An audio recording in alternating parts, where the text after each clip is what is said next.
देखने वाले हैं, तरह तरह के ट्रिक्स। तो चलिए हमारे साथ आप बने रहें, शुरू करते हैं। बहुत ही मजेदार वीडियो आज बनने वाला है। इस तरह के ट्रिक्स मैं यहां पर आप लोगों को देने वाला हूं जो बहुत कम समय में आपका लाभ हानि के सभी प्रश्नों का क्लियर आंसर आएगा। चलिए आप सभी को गुड इवनिंग। सभी लोग जुड़ चुके हैं, मैं देख रहा हूं। चलिए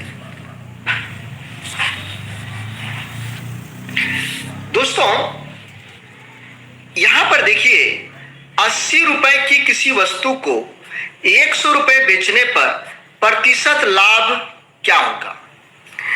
कोई वस्तु है 80 रुपए, वस्तु का मूल्य 80 रुपए और इसको 100 रुपए में बेचा जाता है। 100 रुपए में बेचा जा रहा है, तो प्रतिशत लाभ क्या होगा। दोस्तों, प्रतिशत लाभ निकालने के लिए हम लोग सबसे पहले क्या कर लेते हैं, लाभ निकाल लेते हैं। अभी हम लोग ट्रेडिशनल मेथड चल रहे हैं, ट्रेडिशनल मेथड से कैसे बनता है उसको देख रहे हैं। तो यहां पर आपका लाभ 20 रुपए हुआ, ये लाभ आपका हुआ, लाभ प्रतिशत नहीं हुआ। लाभ प्रतिशत कैसे निकालते हैं दोस्तों, लाभ प्रतिशत के लिए लाभ आप ऊपर में लिख दें और जो क्रय मूल्य है इस क्रय मूल्य को नीचे लिखेंगे और 100 से मल्टीप्लाई करेंगे। आपका आंसर आ गया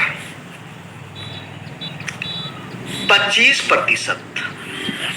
आप लोगों ने आंसर दे रहा था, मैं देख रहा था, बहुत सारे लोगों का आंसर सही है। चलिए, तो एक चीज क्लियर, बहुत सारे लोगों का आंसर आया लेकिन बहुत सारे लोगों को कंफ्यूजन भी है, तो मुझे आप सभी को देखना है। सबसे पहले देखिएगा कि क्रय मूल्य और विक्रय मूल्य, ठीक है। यहां पर जब विक्रय मूल्य बड़ा रहेगा तो हमेशा लाभ होगा और विक्रय मूल्य छोटा होगा तो हानि होगी।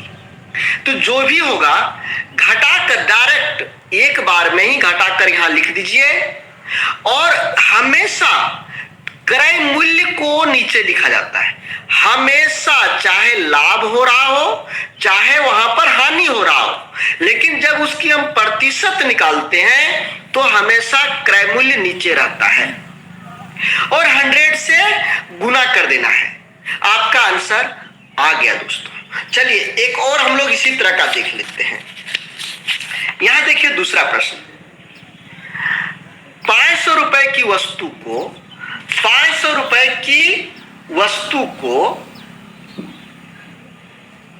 5% हानि पर बेचा जाता है तो वस्तु का विक्रय मूल्य होगा। तो वस्तु का विक्रय मूल्य कितना होगा ये हम लोगों को निकालना है दोस्तों, ये हम लोगों को निकालना है। बताएं कैसे निकालेंगे। देखिए सबसे पहले यहां पर क्या दिया हुआ दोस्तों, 500 रुपए की कोई वस्तु, यानी ये आपका क्रय मूल्य दिया हुआ है। क्रय मूल्य दिया हुआ है 500 रुपए, ठीक है। हानि है 5%, हानि दिया हुआ है 5%। यहां पर विक्रय मूल्य हमको पूछा जा रहा है, विक्रय मूल्य क्या होगा यह पूछा जा रहा है। दोस्तों, इस तरह के प्रश्न में विक्रय मूल्य यदि पूछा जा रहा हो तो क्या करना है, 100 में यदि लाभ या हानि जो भी हो उसको ऊपर में लिख देंगे। हानि 5% है तो घटाकर 100 में 5 घटा देते हैं। ये डायरेक्ट हम लोग ये मन में घटाएंगे और ऊपर में लिख देंगे 95। उसके बाद नीचे 100 लिख दीजिए और जो आपका क्रय मूल्य है इस क्रय मूल्य को यहां पर गुना कर दीजिए। आपका आंसर आ गया। इन दोनों को गुना कर देंगे 475 रुपए आया और यही 475 रुपए आपका आंसर है।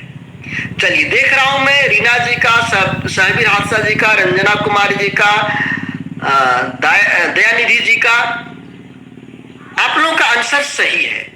ठीक है, तो ये मैं क्या बोला फिर से देख लीजिए कि जब भी आपको इस तरह का प्रश्न दिया हो तो लंबा ना करके, चाहे वहां पर आपको लाभ दिया होगा या फिर हानि होगा, हानि होगा तो 100 में घटाएंगे, लाभ होगा तो 100 में जोड़ देंगे और नीचे 100 लिख दीजिए और जो क्रय मूल्य रहेगा उसको गुना कर दीजिए। जी हाँ, तमन्ना जी, करुणा रानी जी, दिलीप कुमार सिंह जी, आप लोगों का भी आंसर सही है। सुषमा माथुर जी सही है। चलिए, मैं सभी का नाम नहीं ले पाऊंगा, लेकिन चलिए अब यहां पर देखिए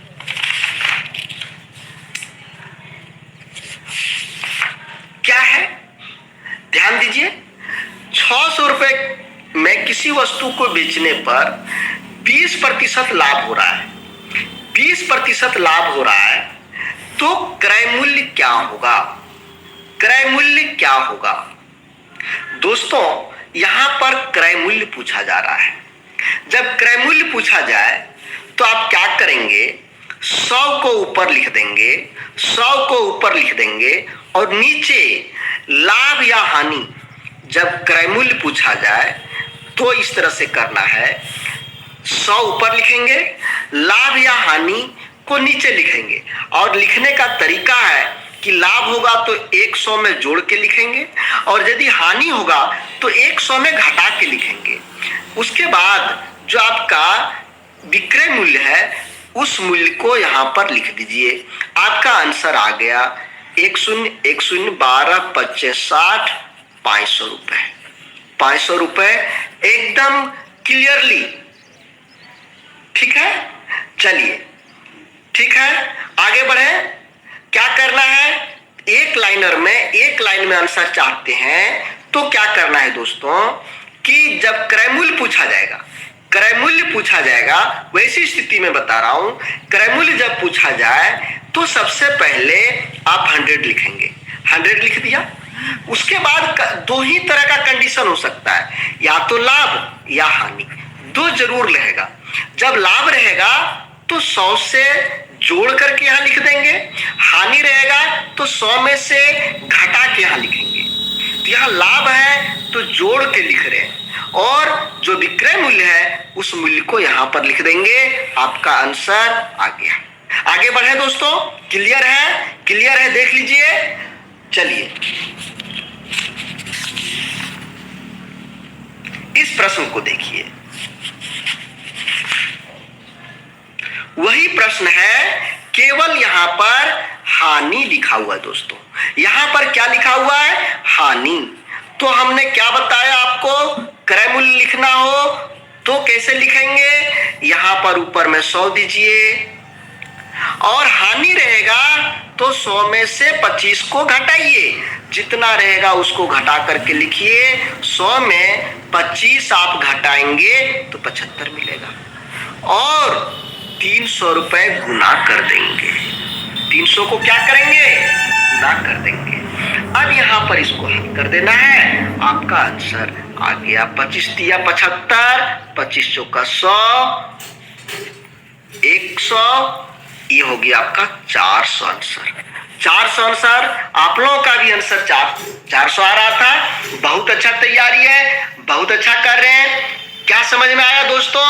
जो लोग नहीं समझ पाए होंगे फिर से मैं बता दूं कि देखिए दोस्तों, यदि क्रय मूल्य पूछेगा, जब क्रय मूल्य पूछेगा तो क्या करना है?